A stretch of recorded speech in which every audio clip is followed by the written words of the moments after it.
Sa isang video ay makikitang sinagot ni Tita PB Love ang katanungan ng lahat kung bakit walang vlog ang Marias. Ayon kay Tita na sinabihan daw niya lahat ng kanyang alagad na vloggers sa bahay na wag muna e-vlog ang Marias dahil may exam ang mga ito, wag e-vlog ng kahit 1 week or 2 weeks para hindi maisturbo sa pag-aaral at gusto ni Tita na mag-concentrate ang mga ito. Update naman tungkol kay Irene, alam daw ni Tita na nag-post na naman ito sa Facebook kahit pinagbawalan na nila. Alam na din daw ni Irene, pero okay na kay Tita hindi na daw niya pagsabihan si Irene tungkol sa pag-post dahil matigas talaga ang ulo nito.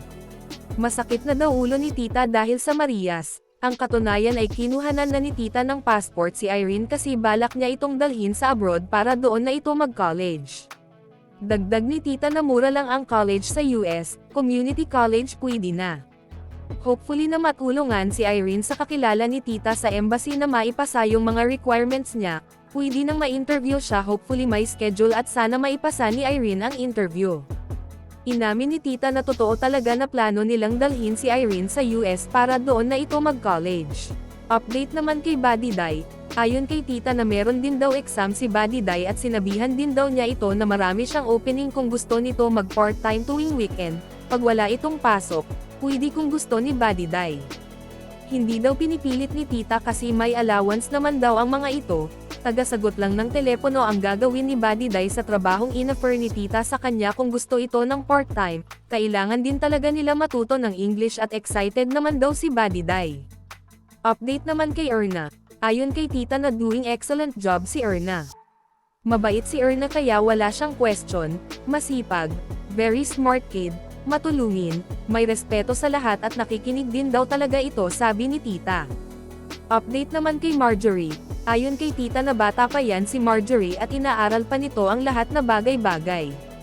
Marami pang pagkakataon para turuan, kaya sinabihan ni Tita si Buddy Day na turuan nito si Marjorie habang wala pa ang rotation nito sa nursing, kasi pag nag-rotation na si Buddy Day wala nang mag-aalaga kay Marjorie. Dagdag ni Tita na tinuturoan naman daw ni Buddy Day at matalinong bata din daw talaga si Marjorie. Nabanggit din ni Tita si Mamang na magbi-birthday ngayong Sabado, magnaninati 4 na ito kaya busy si Tita at non-stop ang kanyang mga ginagawa. Nilinaw ni Tita na baka sabihin ng mga viewers na kukunin lang niya si Irene para mag-aalaga kay Mamang, which is hindi, kasi ang kinukuha niya para mag-alaga kay Mamang ay ang chief cook nila sa bahay na si Babat.